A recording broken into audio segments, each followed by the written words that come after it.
Assalamualaikum warahmatullahi wabarakatuh. Saya Muhammad Iqbal dari kelas 12 IPS 1 akan menjelaskan bab 1 tentang hidup sederhana. Macam-macam hidup sederhana terkandung dalam beberapa surat Al-Quran dan hadis. 1 Al-Furqan ayat 67, 2 Al-Isra ayat 26 sampai 27, 3 Al-Isra ayat 29 sampai 30, 4 Al-Qasas ayat 79 sampai 82, 5 Al-Baqarah ayat 177, Al-Ma'un ayat 101 sampai 7, hadis riwayat Ibnu Majah 419, hadis riwayat Al-Bukhari 1338. Penjelasan ayat surat Al-Furqan ayat 67. Ayat ini mengisyaratkan bahwa hamba-hamba Allah yang memiliki harta benda itu ketika memberi nafkah dari harta itu hendaknya mencukupi kebutuhan mereka sehingga mereka dapat menyisihkan sedikit atau banyak dari harta itu. Ini juga mengandung isyarat bahwa mereka sukses dalam usaha meraih kebutuhan hidup, bukan orang-orang yang mengandalkan bantuan orang lain.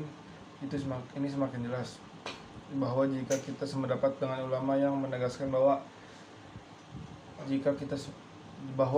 nafkah yang dimaksud di sini adalah nafkah sunnah, bukan nafkah wajib, dengan alasan bahwa berlebihan dalam nafkah tidaklah terlarang atau tercela.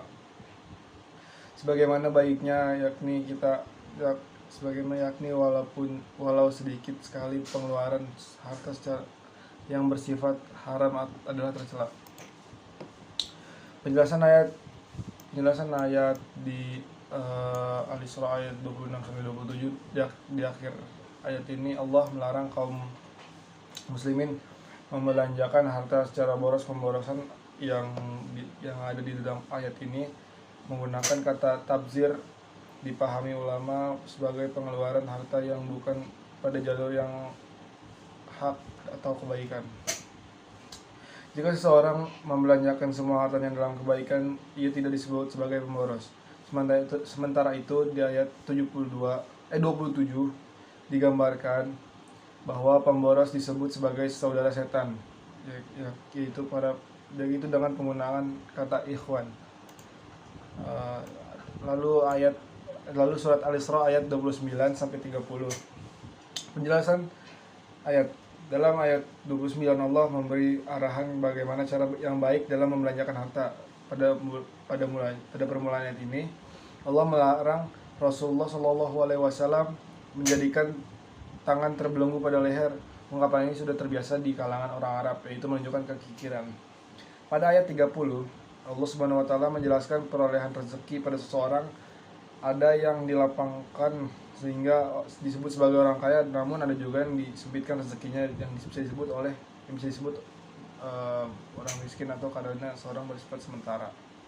Lalu di surat Al-Qasas ayat 79 sampai 82 penjelasan ayat 79 mengabarkan keangkuhan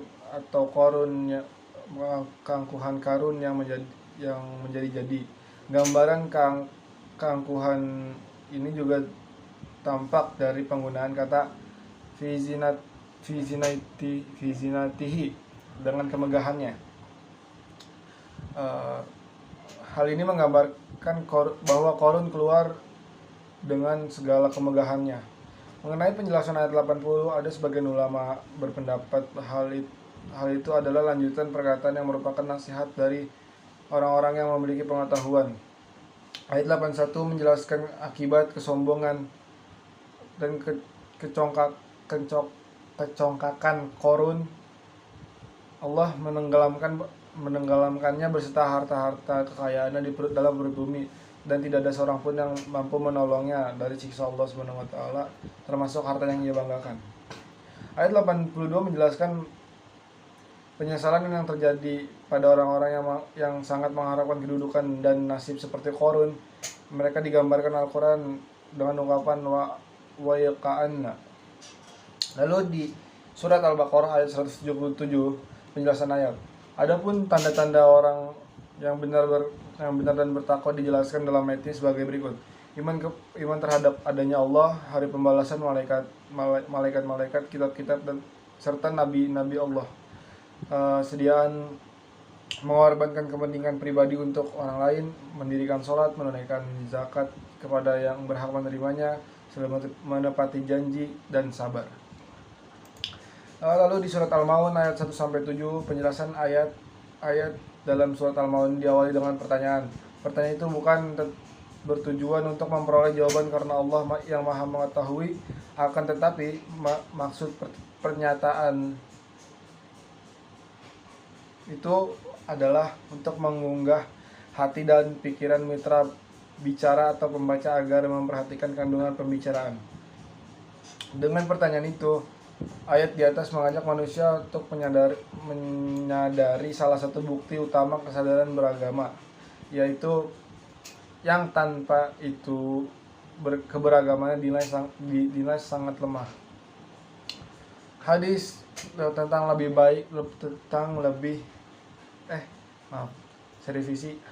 hadis tentang memberi lebih baik daripada menerima.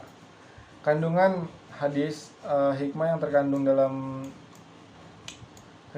ifah dan ta'afuh itu adalah bahwa manusia yang memiliki sifat ifah itu akan memiliki kesabaran dan ketabahan, mempunyai rasa malu untuk berbuat tidak baik, tidak tamak juga, dan tidak akan membuat keborosan terhadap diri sendiri. Akan tetapi harta yang dimilikinya dimanfaatkan pada jalan yang baik, pada jalan yang sebaik-baiknya. Dengan demikian dirinya dia akan dihargai orang lain, memiliki jiwa yang tabah, tidak dengki, serius dalam berusaha dan bekerja serta berusaha untuk mencari keridhaan Allah, Tuhan semesta alam. Terima kasih. Itu saja yang bisa saya sampaikan.